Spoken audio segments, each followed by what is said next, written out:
The Haitian people are no strangers to disaster. In the last 2 months alone, the president was assassinated. They were hit by a massive earthquake and are dealing with fresh damage from tropical weather. Tropical depression Grace made landfall in Haiti late yesterday, flooding some of those makeshift camps that they have there. Fox 46 chief transportation correspondent Hawker Vanguard is the only Charlotte reporter in Haiti. He's been following North Carolina workers bringing relief to that country, Samaritan's Purse and some others. And Hawker, we talked to you about half an hour ago. It's just a 1, 2, 3, 4 punch that keeps coming to Haiti. The weather that came through, how in the world did that affect some of the recovery efforts going on? Well, yesterday we were here as Grace passed just off the coast of the island. It was tracking west, and the problem was this storm was going at a very slow rate of speed. We're talking like 5 to 6 miles an hour. So you could probably walk faster than this storm was going. But what that did is once it got to Lakai, which is near the epicenter of the earthquake, it created a massive problem for rescue efforts with mudslides and rock slides in that already unstable region. Now, what that also put a stop to was air medevac helicopters operated by the Coast Guard and other private companies, bringing the critically injured here to Port-au-Prince, Haiti, the capital city, where they were transported to the best hospitals these have to offer. It was a stark situation yesterday as we saw more and more video coming out of rescue workers just cutting through rubble, and even locals just grabbing whatever tools they can to hack through any of the buildings' exteriors, the roofs. At this point, we're dealing with more than 1,400 dead, thousands more injured, and tens of thousands displaced out of their homes. And if yesterday what we saw here on the streets of Port-au-Prince, Haiti, was any indication as to the recovery period these Haitians have ahead of them, it's going to be a long one. Well, and Hawker, I feel fortunate that we've got a good signal with you now for this live shot here, but can you talk about communications and how it's a struggle to some parts of the island, so that's a hurdle that rescue workers are dealing with?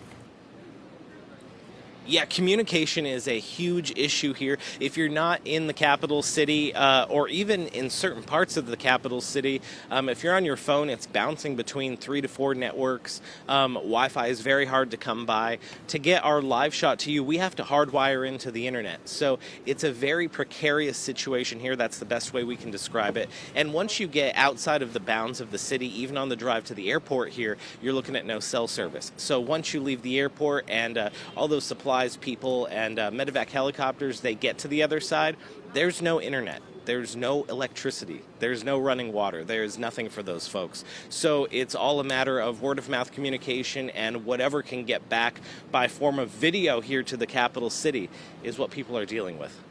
Hawker, we tend to take for granted when we have, quote, emergencies compared to what the folks are dealing with there. I mean, think about the last year. You know, even though we've been going through a pandemic, we've had access to clean water and restrooms and food. Help us understand, like, what do they do for food? Where are they going to get food? How do they get their food? How do they store their food? How does that work? The best way I can describe that to you is scavenging. A lot of it is done through scavenging. A lot of it is done through markets that are set up just, 1 or 2 every couple of blocks. Here in Port-au-Prince, that's the best scenario we're dealing with, is what we're seeing in Port-au-Prince. Out in the other communities, it's non-existent. There's video that's been going around of a food relief truck coming and a gentleman, trying to distribute food out the back with a crowd of hundreds with only about 10 bags of food to go around. There is one thing about the Haitian people, though, is that they always look to tomorrow, and they have a saying, where there is mountains, there's mountains beyond, which means this is something that they have seen before, obviously, with the 2010 quake, their president being assassinated, a major hurricane. This earthquake now, they will survive. They will find a way to make it to the next day.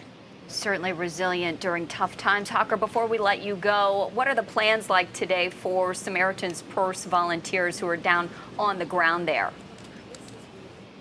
The last communication I got from Samaritan's Purse was just last evening, and they're only able to communicate with me once they kind of make a landfall here back in Port-au-Prince.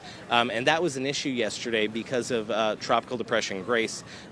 They were able to make one trip back and forth, it sounds like, with some supplies. Those supplies had to clear through customs, by the way, before they were able to distribute them, so there was a little bit of a delay.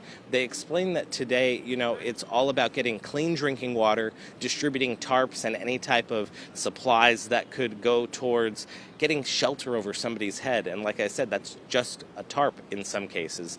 But most importantly, clean drinking water. Earlier I told you about those desalination machines. Those are important. They give fresh drinking water to tens of thousands of people, each one about 10,000, and the fresh drinking water containers, a few thousand more each. It's just something we all take for such granted. These people are barely getting by with. Well, you can take just about everything away, but as long as you have hope, you can, like you said, get through another day. So, Hawker, thanks for your reports. I know you and Tim, you guys are working some long hours, so we appreciate it, and we'll have more throughout the day.